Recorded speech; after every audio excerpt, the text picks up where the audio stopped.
ക്ഷമൻ കാരശ്ശേരി ഇതേപോലെ അധികാരത്തിൽ വന്നൊരു UDF സർക്കാരുണ്ട് 2001 AK ആന്റണിയുടെ നേതൃത്വത്തിൽ. അദ്ദേഹം തന്നെ ആ ചരിത്രം ഓർമ്മിപ്പിക്കുകയുണ്ടായി. അന്നത്തെയും ഇന്നത്തെയും ഒരു സിമിലാരിറ്റി ഞാൻ കാണുന്നത്, അന്ന് 2001 AK ആന്റണി അധികാരത്തിലെത്തിയപ്പോൾ 100 സീറ്റോടെ അധികാരത്തിലെത്തിയപ്പോൾ സംസ്ഥാനത്തിന്റെ ധനസ്ഥിതിയെക്കുറിച്ചൊരു ധവളപത്രം പുറപ്പെടുവിച്ചു. ഇന്ന് ആദ്യത്തെ മന്ത്രിസഭാ യോഗത്തിന് ശേഷം മുഖ്യമന്ത്രി VD സതീശൻ പറഞ്ഞത് ഒരു ധവളപത്രം പുറപ്പെടുവിക്കുന്നുണ്ട് എന്നുള്ളതാണ്. അന്ന് ധവളപത്രം പുറപ്പെടുവിച്ചു. പിന്നാലെ മുഖ്യമന്ത്രി AK ആന്റണി മുണ്ട് മുറുക്കി ഉടുക്കേണ്ടി വരും എന്ന് ജനങ്ങളോട് പറഞ്ഞു. കർശനമായ വരവ് ചെലവ് നിയന്ത്രണങ്ങൾ ഏർപ്പെടുത്തി. സർക്കാർ ജീവനക്കാർ സമരത്തിലേക്ക് പോയി. ചരിത്രം അറിയാലോ, 2004 തെരഞ്ഞെടുപ്പിൽ വലിയ തിരിച്ചടി ഉണ്ടായി. AK ആന്റണി രാജിവെച്ചു തുടങ്ങി. അങ്ങനെ ആ ചരിത്രം പോകുന്നു.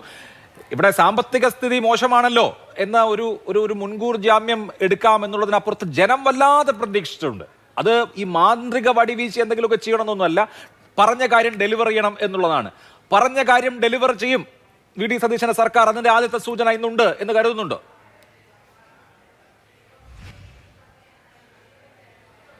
അഭിലാഷ്, അപ്പോൾ അവർ അധികാരത്തിൽ വന്നിട്ട് ഒരു ദിവസം പോലും ആയിട്ടില്ല, ഒരു പകല് കഴിഞ്ഞിട്ടേ ഉള്ളൂ.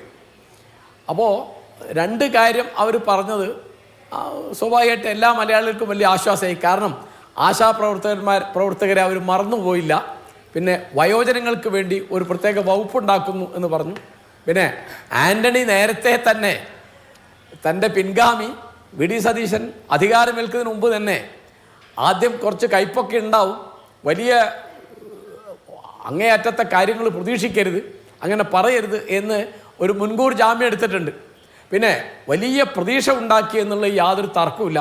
കാരണം സഭയ്ക്കകത്തും പുറത്തുമുള്ള സതീശൻ്റെ പ്രസംഗങ്ങൾ, പ്രവർത്തനങ്ങൾ, അതുപോലെ മറ്റുള്ളവരുടെയും അതിൽ പ്രതീക്ഷ വരുന്നതിൻ്റെ പ്രധാനപ്പെട്ട കാര്യം എന്താണെന്ന് വിചാരിച്ചാൽ, കോൺഗ്രസിൻ്റെ പാരമ്പര്യത്തിലുള്ള ഒരു കാര്യം ഗ്രൂപ്പ് പ്രവർത്തനമാണ്.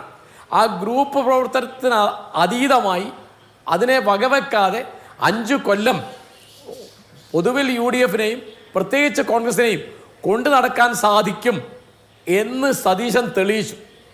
ഇപ്പോഴും ഞാൻ വിചാരിക്കുന്നത് ഈ ഗ്രൂപ്പ് വഴക്കുകളുടെ അപ്പുറത്ത് നിന്നുകൊണ്ട് അദ്ദേഹത്തിന് പ്രവർത്തിക്കാൻ സാധിക്കും. കാരണം ആ അളവിലുള്ള ഒരു വിശ്വാസം UDFനകത്തും പുറത്തും നിഷ്പക്ഷന്മാരായ പാർട്ടി ഇല്ലാത്ത, പാർട്ടിക്കൂറ് എന്നുള്ള അടിമത്തമില്ലാത്ത ആളുകളുടെ ഇടയ്ക്കും LDF പ്രവർത്തകരുടെ ഇടയ്ക്കും അദ്ദേഹം വലിയ പ്രതീക്ഷ ഉണ്ടാക്കിയിട്ടുണ്ട്.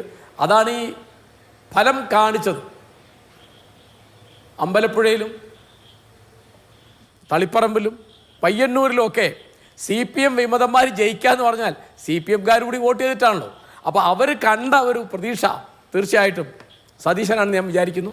അതുകൊണ്ട് നമ്മുടെ യുവാക്കൾ, നമ്മുടെ വിദ്യാർത്ഥികൾ അവർ പണ്ടില്ലാത്ത അളവിൽ രാഷ്ട്രീയ പ്രബുദ്ധരായിട്ടുണ്ട് എന്നാണ് ഈ റിസൾട്ട് തെളിയിച്ചത്. അതുകൊണ്ട് പ്രതീക്ഷയുടെ ഭാരം തീർച്ചയായിട്ടും ഈ ഗവൺമെന്റിനുണ്ട്. ഞാൻ അവർക്ക് എല്ലാ നല്ലതും ആശംസിക്കുന്നു. ഒക്കെ നന്നായി വരട്ടെ എന്നാണ് എനിക്ക് പറയാനുള്ളത്. തീർച്ചയായിട്ടും ഒക്കെ നന്നായി വരട്ടെ, അതാണ് കേരളത്തിന്റെ മുഴുവൻ ആശംസയും. എല്ലാം നന്നായി വരട്ടെ. ഇന്ന് സർക്കാരിന്റെ ആദ്യത്തെ ദിവസമാണ്.